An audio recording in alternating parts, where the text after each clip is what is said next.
8월이 시작되었습니다. 교보문고에 가면 이렇게 매달 이렇게 분기별로 그 달에 대한 어떤 메시지를 이렇게 큰 현수막으로 거는 게 있어요. 근데 가장 인상적이었던 게 이번에 특별히 여름은 모든 나무들이 더욱 푸르러지고 가장 성장하는 시간이라는 그런 메시지가 있었어요. 여러분, 8월이 참 무덥거든요. 힘들잖아요. 그런데 이런 힘들고 어려운 시기가 오히려 가장 푸르고 가장 많이 성장하는 시기라는 거예요. 여러분, 우리가 지금 많이 힘들고 어려울 수 있고 또 많은 제한이 있을 수도 있습니다. 그러나 그 시간을 통해서 하나님께서는 우리를 더욱더 하나님의 믿음의 자녀로 푸르게 하실 것이고 더욱더 존귀하게 성장시킬 줄 믿으시기 바랍니다. 더 나아가서는 이제는 우리가 하나님과 하나됨을 통해서, 그리고 우리가 믿음의 지체들이 온전히 예수 그리스도와 하나됨을 통해서, 그리고 우리 공동체가 하나님이 허락해 주신 믿음의 한 사람 한 사람들과 하나됨을 통해서 더욱더 푸르러지고 성장할 수 있는 그 하나됨을 꿈꾸는 우리 8월 되시기를 간절히 소망합니다. 여러분, 우리 지금 12개의 길, 약속의 땅, 사명의 사람들이라는 큰 시리즈를 가지고 우리 12지파에 대한 이야기를 나누고 있습니다. 오늘은 아셀 지파입니다. 작은 지파에 부으신 하나님의 큰 은혜에 대한 이야기를 하려고 합니다. 여러분, 혹시 이 아셀 지파 어떤 지파라고 생각하세요?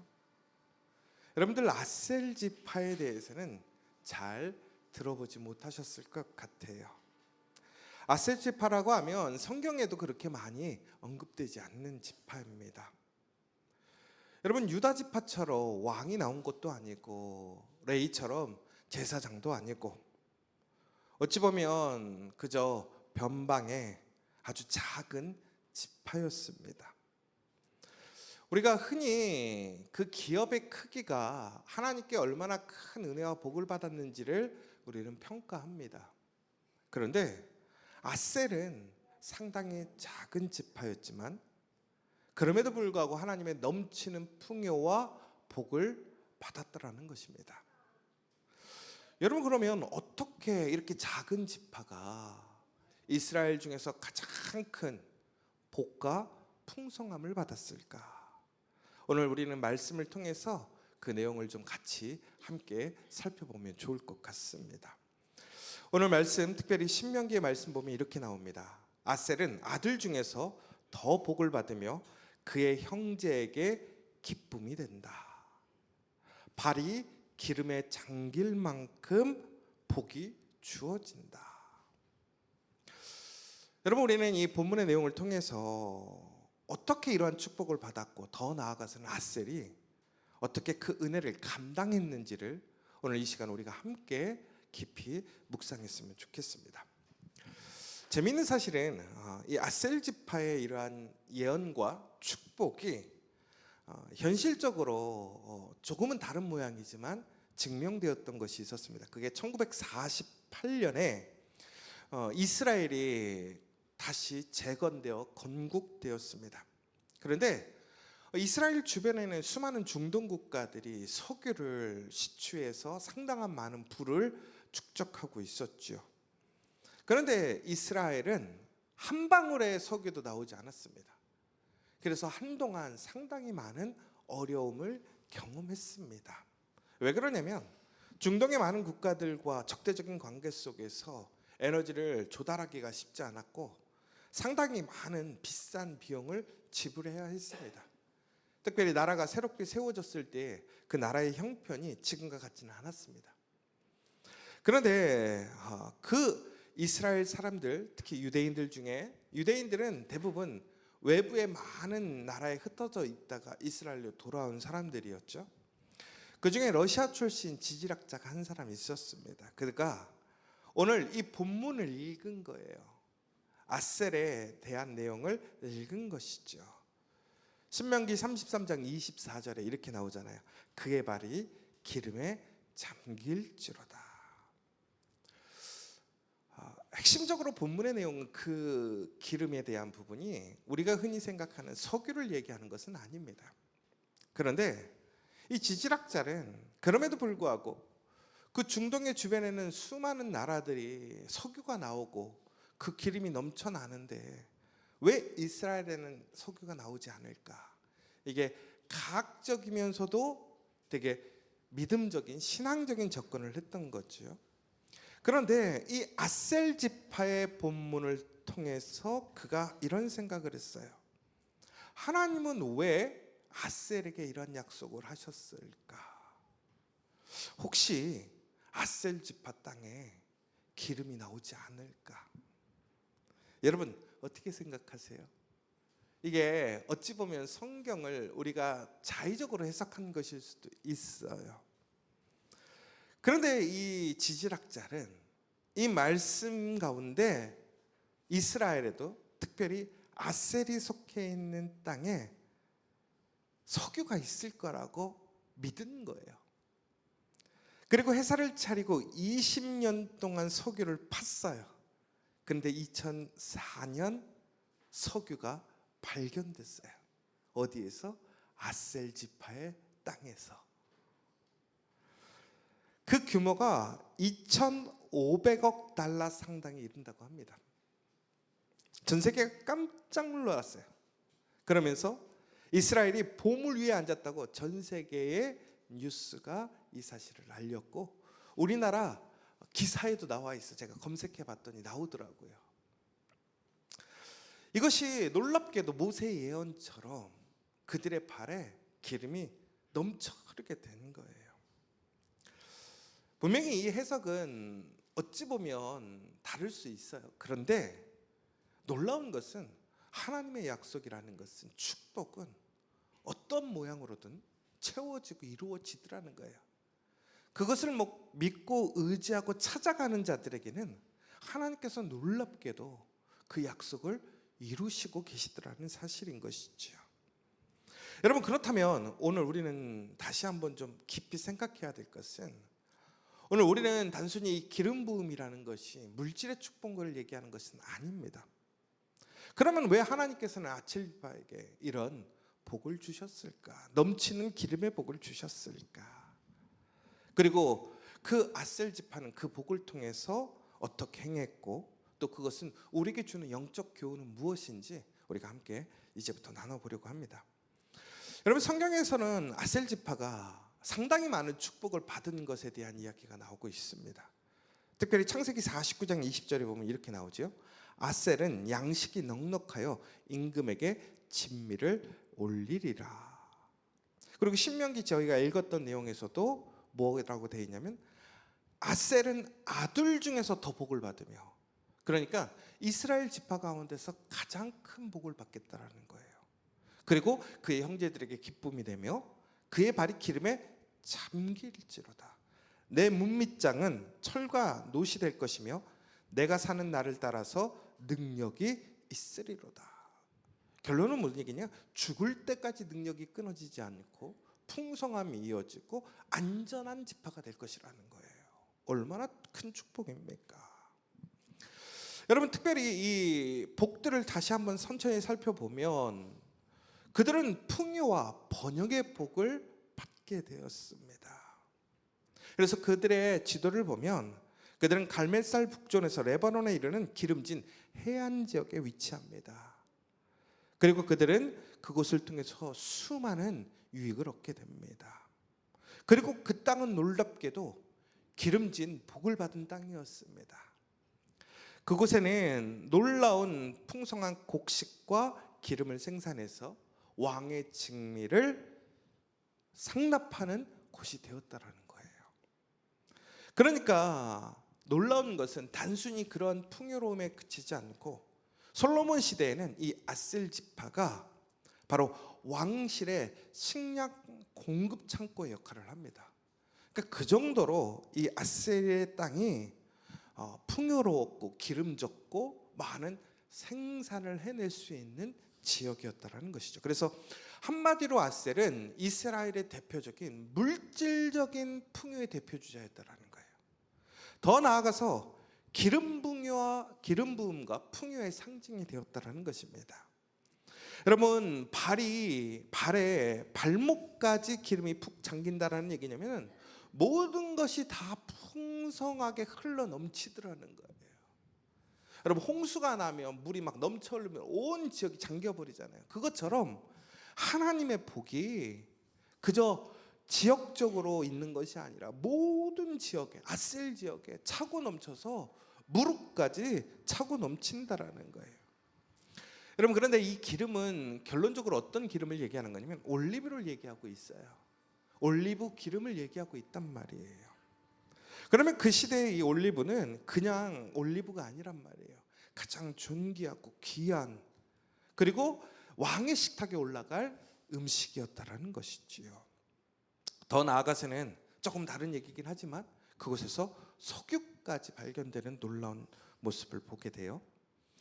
그런데 이것은 단순히 그러한 기름만을 얘기하는 것이 아닙니다. 성경적으로 보면 이 기름이라는 것은 우리의 성령의 충만함, 성령의 은혜와 기쁨을 이야기하고 있어요. 다시 얘기하자면 아셀에게는 세상적인 물질의 풍요, 그리고 가장 존귀한 것이 나타나고 생산되는 지역이었단 말이에요. 그런데 그것에서 멈추는 것이 아니라 영적으로도 성령의 충만함과 기쁨과 은혜가 넘치는 곳이 어디였냐? 아셀이었다라는 거예요.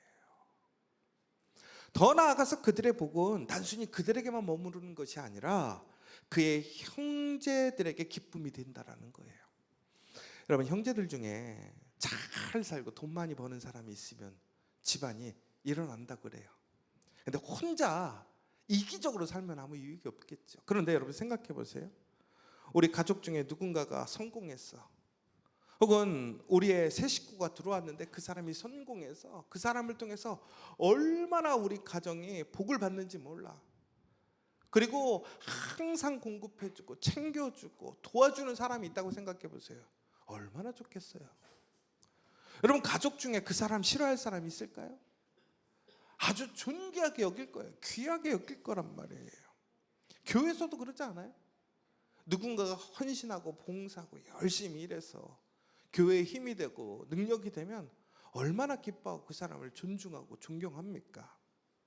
그런데 이 아셀은 하나님이 주신 이런 놀라운 풍요와 복을 형제들에게 아낌없이 나누어 주는 사람이었다라는 거예요. 하나님의 복의 통로가 되어져서 혼자 누리는 것이 아니라 함께 누릴 수 있는 복의 시작점이 되었다라는 거예요. 그러니까 얼마나 큰 축복이에요. 여러분, 내가 혼자 은혜를 받는 것도 복이에요. 그런데 여러분, 그 맛을 아세요? 여러분, 복을 나누는 맛을 아세요? 오늘 아침에 보니까 우리 시연이가 음료수 먹고 싶어 갖고 있는데 나눠줬어요. 그러면 1차원적으로 아이들은 누구에게 기쁨이 제일 크느냐? 받는 사람이 커요. 그런데 우리가요, 주는 맛을 알면요, 받는 사람보다 주는 맛을 알기 때문에, 그 기쁨이 있기 때문에 주는데 더 기쁨이 커요. 그러니까 오늘 아침에 우리 시연이가 더 기쁨이 많은 게 아니라 우리 유지의 사모가 더 기쁨이 많은 거예요. 그래서 제가 어떻게 했냐면 저도 따라했어요. 어떻게 했어요? 제가 우리 가은이한테 그죠? 불러서 줬어요. 왜 그랬을까요? 좋으니까. 여러분, 우리 지저처치에 이 나누는 복이 풍성해지길 원합니다. 그 기쁨을 누렸으면 좋겠어요. 더 나아가서 하나님이 주신 복에는 아까도 보았지만 안전함이 유지돼요. 그리고 그것이 죽을 때까지 이어지는 복을 받게 되었어요. 여러분, 그러면 이제 결론은 그래요. 그런데 아셀이 뭐가 대단하다고 이런 복을 받았을까? 아셀은 너무나 작은 지파예요. 오늘 그것을 좀 보려고 해요. 여러분, 아셀은 야곱의 12아들 중에 8번째 아들이었습니다. 그리고 레아의 종이었던 실바의 아들로 태어났습니다. 그러니까 이 아셀 또한 집안의 중심이 아닌 주변에 있는 아이였습니다. 더 나아가서 친어머니가 레아도 아니고, 더 나아가서는 야곱의 사랑을 받는 라헬도 아니란 말이에요. 레아의 여종의 아들로, 첩의 아들로 태어났단 말이에요. 그런데 놀랍게도 이런 환경 속에서 사람들이 주목하고 기대하지 않는 그런 아셀, 나중에도 보면 그렇게 강성해지지 않았어요. 작은 집하란 말이에요. 그런데 그가 태어났을 때 레아가 뭐라고 하냐면 행복하다, 복되다라는 이름으로 아셀이라는 이름을 짓게 됩니다. 그리고 레아가 이렇게 고백해요. 기쁘도다, 모든 딸들이 나를 복되다 하리로다. 왜?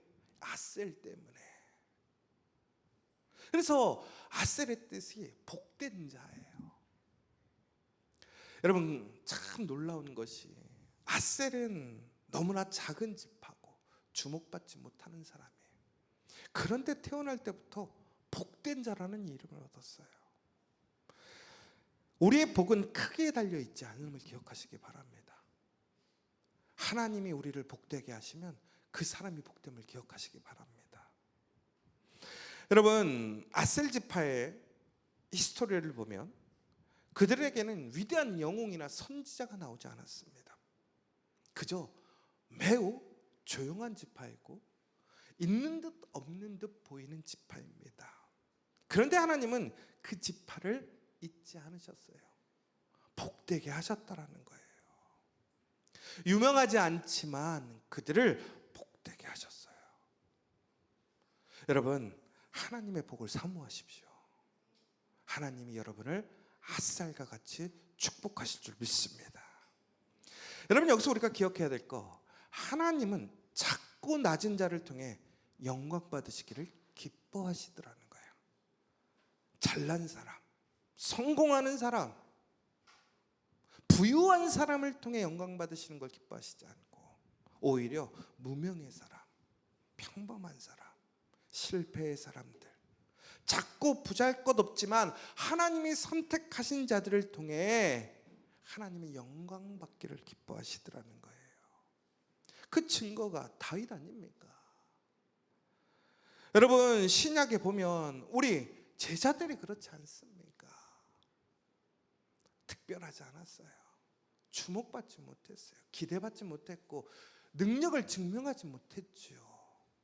그러나 놀랍게도 하나님은 그들을 선택하셔서 영광 받으셨어요. 오늘 여기 있는 여러분들을 그렇게 사용하실 줄 믿으시기 바랍니다. 여러분, 이 모든 것이 전국에는 누구에게 달려 있느냐? 하나님께 있더라는 거예요. 하나님의 주권이라는 거예요. 여러분, 그러므로 우리는 오늘 우리의 부족함이나 자금에 대해서 우리는 열등감을 갖거나 불평하거나 불만할 것이 아니라 오늘 우리는 나의 자금을 통해 하나님께서 영광 받으실 것을 믿고 소망해야 한다는 거예요. 우리의 자녀가 너무 작습니까? 우리의 자녀들이 너무나 능력이 없습니까? 우리의 가정이 너무나 형편없습니까? 여러분, 그러나 그것이 우리에게 큰 복이 됨을 믿으시기 바랍니다. 작은 자 하나가 1000명을 쫓는다고 여호수아가 얘기했어요. 근데 거기엔 전제가 있어요. 하나님을 의지하면, 하나님을 믿고 따라가면, 하나님의 손에 붙들리면 오늘 그 친구가 아셀이라는 거예요. 더 나아가 하나님께서 아셀 지파에게 풍요를 주신 이유는 그들을 통해 공동체를 돌보고자 했다라는 거예요. 아까도 말씀드렸던 것처럼 형제에게 기쁨이 됐습니다. 아셀에게는 너무나 놀라운 축복이 일어났어요. 땅을 통해서 생산적으로 그 땅에서 풍요로움이 일어났고요. 놀랍게도 그들은 해변에 위치함으로 상당한 무역의 외부적인 상업을 통해서 또 부를 축적했어요. 더 나아가서 이 발목까지 차는 기름이 차고 넘쳐요. 여러분, 왜 하나님은 그렇다면 이렇게 아셀이 복의 통로가 되게 하셨을까? 결국은 나누라는 것이거든요. 여러분, 그런데 여기서 중요한 포인트가 이거 같아요. 그런데 왜 다른 지파도 나누게 하시면 되는데 아셀 지파를 나누는 중심축이 되게 하셨을까가 중요한 포인트 아닙니까? 저는 이게 그 포인트인 것 같아요. 작았기 때문에 나눠줄 수 있어요. 여러분, 원래 부자였다면 나눠주는데 인색할 수도 있어요. 왜? 자기 기준에 생각하거든요. 사람이요, 어려웠던 사람이 누군가의 형편을 살펴볼 때 어려운 사람의 형편을 추려볼 수 있는 거예요.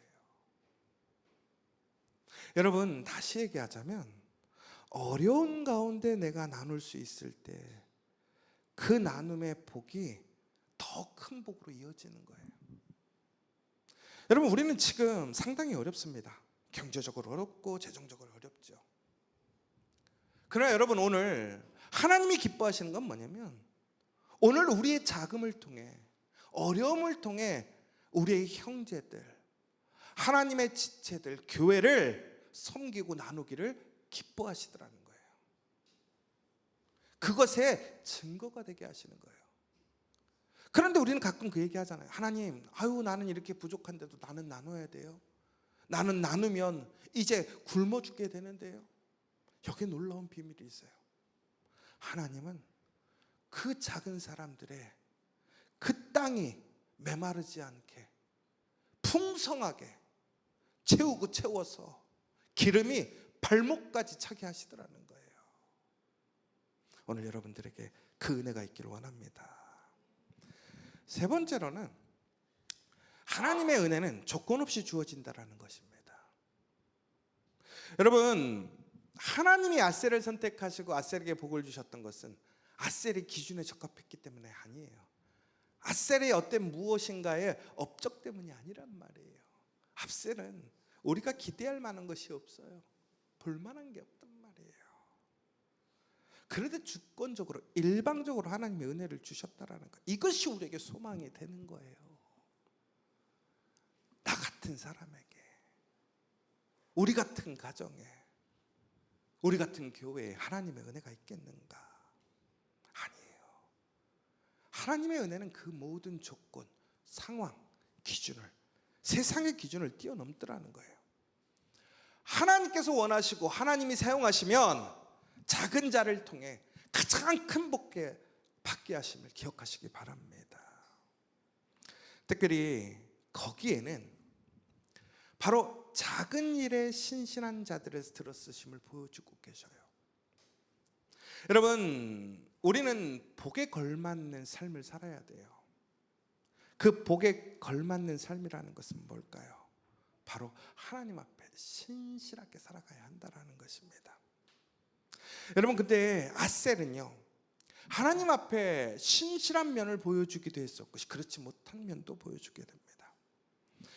여러분, 특별히 아셀 지파 가운데서 그 신실함의 증거가 되는 사람이 있어요. 그게 누구냐? 누가복음 2장에 나옵니다.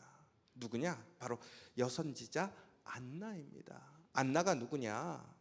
일찍이 남편을 잃어 가부가 되었습니다. 그런데 84세가 되도록 가부로 지내면서도 그는 날마다 성전을 떠나지 않고 금식하며 기도하던 여인이었습니다. 그런데 놀랍게도 하나님께서는 그 여인을 통해서 예수님의 태어나심을 선포하게 하셨고 또한 하나님을 찬양하며 그 예수 그리스도를 증거하는 복을 주셨어요. 여러분, 놀라운 소식, 기쁨의 소식, 구원의 소식이 누구에게 왔느냐? 바로 가부이며 아셀 지파에 속했고 아무도 능여보지도 않고 관심도 가지지 않고 기대도 가지지 않았던 너무나 나약하고 능력 없던 그 안나라는 과부 여인이었단 말이에요. 근데 놀랍게도 84세까지 그녀는 신실하게 무엇인가 세상적인 업적을 이루지 못했지만 그럼에도 불구하고 그녀는 하나님을 찬양하고 기도하고 소망했더라는 거예요. 놀랍게도 하나님은 그 여인을 사용하셨어요. 아셀 지파의 뜻이 아까 제가 말씀드렸지만 행복, 복됨입니다. 여러분, 진정한 행복이 무엇으로 오는 것입니까? 바로 예수 그리스도를 만나게 될 때 오더라는 거예요. 오늘 그 안나에게 예수님의 놀라운 구원의 소식이 제일 먼저 임했어요. 그리고 세상에 선포하는 자가 되었어요. 아셀의 모습과 똑같아요. 아셀은 항상 하나님의 은혜의 복을 뭐하는 사람이었어요? 흘려보내고 나눠주던 사람이었단 말이에요. 신실함을 지켜가게 될 때 하나님께서는 아무리 작아도, 기대할 것이 없어도, 연약해도 사용하시더라는 거예요. 저는 우리 지저 처치가 그렇게 사용되기를 원합니다. 여러분들이 그렇게 사용되어지기를 원합니다. 여러분, 그런데 안타까운 것이 있어요. 아셀은요, 이처럼 열심히 신실함을 지켰던 예가 또 있었는데, 히스기야 왕 때 북이스라엘이 멸망하고 그들을 예루살렘에 초대한 적이 있어요. 그런데 멸망했던 북이스라엘 지파의 사람들은 그것에 대해 반응하지 않았어요. 그런데 아셀 지파의 몇 사람들은 바로 그때 하나님의 성전에 와 철저히 회개하는 모습을 보게 됩니다. 실수했고 그들이 실패했을지라도 하나님 앞에 회개의 자리를 쫓아가던 그 신실함을 보였던 게 아셀이에요. 작지만 회개해야 될 때를 알고 회개할 수 있었던 지파란 말이에요. 그런데 그랬던 그들 또한 약점이 있었어요. 반면교사가 있단 말이에요. 뭐냐면, 여러분, 그들이 가나안 땅을 정복했을 때 분명히 모든 가나안 땅의 사람들에게, 이스라엘 사람들에게 하나님께서 말씀하셨어요. 가나안의 원주민들을 다 쫓아내라고 그랬어요. 근데 그들도 쫓아내지 못했어요. 전국에는 그들의 순수성을 잃어버리게 되었죠. 더 나아가 사사기 5장에 보면 드보라와 바라크가 가나안 왕 야빈과 전쟁할 때에 아셀 지파는 참전하지 않았습니다. 그런데 거기 아주 특별한 얘기가 나와요. 뭐라고 되어 있냐면 해안에 머무르며 자기 양만에 거하였다라고 되어 있어요. 무슨 얘기인 줄 아세요? 너무나 풍요롭고 바빴다라는 거예요. 여러분, 우리가 하나님의 일에 멀어질 때가 언제인 줄 아세요? 잘 되고 바쁠 때예요. 아셀이 너무나 작은데 복이 넘쳐 흘러요. 나라에 전쟁이 터졌는데도 그 항구는 멈춤없이 돌아가는 거예요. 그러니까 전쟁 참여하지 못해요. 여러분, 왜 그랬습니까? 자신의 이익을 포기 못한 거예요. 안일함이 있었고 이기심이 있었고 두려움이 생긴 거예요. 여러분, 이걸 조심해야 돼요. 하나님의 복을 받은 후에 우리에겐 영적인 나태함이 올 수 있어요. 더 나아가서는 세속과의 타협이 오게 되더라는 거예요. 바로 그렇게 될 때 우리는 풍요와 안정 속에서 하나님의 은혜, 하나님의 능력을 잊어버리고 우리의 신앙은 어떻게 되는 거예요? 세상과 섞여버리더라는 거예요. 전국에는 그것이 그들의 올무가 되었어요. 나중에 어떻게 되었습니까? 아셀은, 그 지파는 사라지게 되었어요. 여러분, 말씀을 정리해 볼게요. 오늘 우리는 이 말씀을 통해서 우리는 작은 일에 충성하는 믿음을 가져야 될 줄 믿습니다. 여러분, 어떤 작은 일에도 충성하시고 신실함을 지켜가시기 바랍니다. 또한 은혜를 받을수록 겸손하십시오. 그리고 감사하셔야 합니다. 여러분, 그렇지 않으면 우리는 어떻게 되느냐? 영적인 나태함에 빠지게 되고 우리는 결국에는 하나님의 복을, 은혜를 잃어버릴 거예요. 여러분, 좀 다른 얘기긴 하지만 이 아셀의 그 근간을 보면 레아에 속해 있거든요. 실바가 레아의 주인이니까. 그런데 여러분, 이 생각 안 해보셨어요? 레아가 놀랍게도 큰 복을 받아요. 레아의 자녀들이 다 웬만한 복을 받죠. 루벤은 뭐 자신의 실수가 컸기 때문에 그렇다 치더라도. 왜 그랬을까? 여러분, 레아의 특징이 있어요. 레아가 자녀들을 낳을 때마다 자신의 자녀들 혹은 그 실바를 통해 태어나는 자녀들일지라도 항상 기뻐해요. 감사해요. 여러분, 우리가 복을 구하기 전에 복을 담을 그릇이 돼야 합니다. 그것이 감사함을 기억하시기 바랍니다. 여러분, 우리에게는 항상 은혜를 받게 되었을 때 그것을 경계해야 될 시험이 있음을 기억하십시오. 내가 작음에도 불구하고 나를 사용하셨다라는 것은 하나님의 특별한 목적이 있는 거, 하나님의 주권이라는 사실이에요. 우리가 풍요 속에서 하나님을 잊거나 게을러지지 않도록, 나의 손이, 나누는 손이 작아지지 않도록, 오히려 작음에도 더욱더 풍성하게 신실하게 흘려보낼 수 있는 여러분 되시기를 간절히 소망합니다. 마지막으로 끝까지 하나님 신뢰하고 소망을 두십시오. 이것이 오늘 우리에게 주는 아셀의 큰 메시지입니다. 사랑하는 여러분, 우리 지저스 처치는 아셀과 같습니다. 그러나 저는 아셀과 같은 복을 받고 있다고 믿습니다. 그러나 우리는 오늘 그 복을 주신 하나님의 그 놀라우신 은혜를 기억해야 합니다. 그리고 이제 우리는 그것에 만족하고 안일해지는 것이 아니라, 나태해지는 것이 아니라 더욱더 하나님이 차고 넘치시는 그 복을 흘려보내고 더욱더 깨어서 하나님의 그 증거가 될 수 있는 저와 여러분 되시기를 간절히 소망합니다.